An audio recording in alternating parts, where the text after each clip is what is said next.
But we do want to begin with those devastating wildfires out west. One of those fires, the August complex fire. Listen to this. Now, the largest in California history, scorching some more than 746,000 acres. 6 of the top 20 fires ever in the state happened this year alone. The smoke turning daytime skies red in both California and Oregon and displacing hundreds of thousands of people. Matt Gutman joined us now from Talent, Oregon, with the very latest. Good morning, Matt. And good morning, Michael. Firefighters right now are focused almost solely on trying to protect homes from looking like this, twisted hunks of metal. Now, you may notice all that pink around me. This is called Phos-Chek, and it's wet and sticky when firefighting aircraft lay it down, but they do it and drop it on neighborhoods like this only in the most extreme circumstances. And with our crane camera, I want to show you this world of pink laid down around me, and still it did nothing to stop the progress of that fire, which incinerated entire neighborhoods, entire developments here. This morning, at least 23 dead as wildfires ravaged the West Coast, those fires laying siege outside Portland. The city's mayor declaring an emergency and evacuation orders are in place in suburbs submerged in that eerie orange. Right now, Portland with the worst air quality of any major city on Earth. The National Guard moving in for assistance.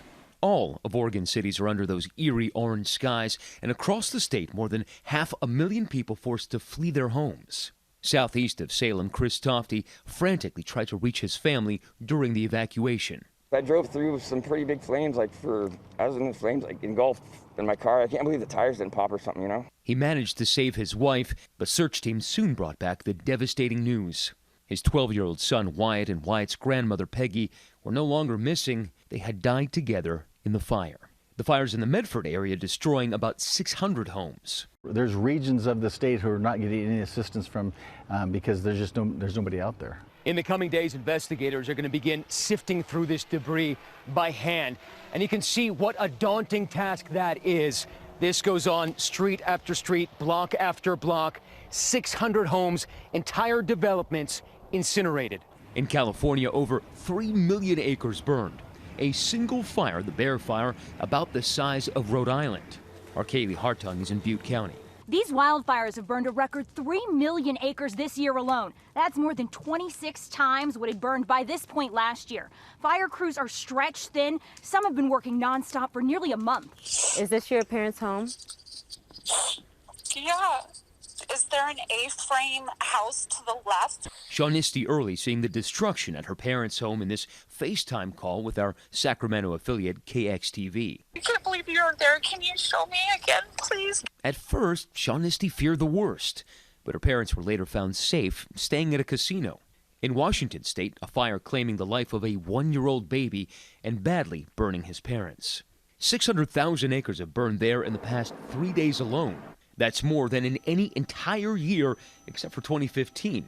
The town of Malden destroyed, the governor now saying the culprit is climate change. We talk about this as a wildfire. I think we have to start thinking they're more climate fires. They're climate fires because that's what creates the conditions that makes them so explosive. Now, law enforcement is investigating this particular fire in Medford as possible arson. Now, an incredible 10% of the population of all of Oregon has been ordered to evacuate, and those red flag warnings will remain in effect throughout the rest of the day. It is going to be a very tense 16 hours here. George. Okay, Matt, thanks very much. Let's bring in Ginger for more on this right now. Ginger, we just heard the governor of Washington call these climate fires, but is the weather going to provide any relief today? Yeah, and I did an entire piece on our ABC News Live about the climate connection to these wildfires, so you can check that out. But the weather is improving slightly, and that's after we saw the worst air quality in Southern California in a generation, the highest ozone levels since 1994. You're seeing video from Monrovia from that Bobcat fire added to the extreme heat was more than 120 degrees, hotter than we've ever recorded in Los Angeles County over the weekend. And now things are clearing out slightly, but I have to tell you that this really important smoke goes all the way into Nevada, Arizona, Cecilia. The air quality not going to be great. Okay, Ginger, thanks so much.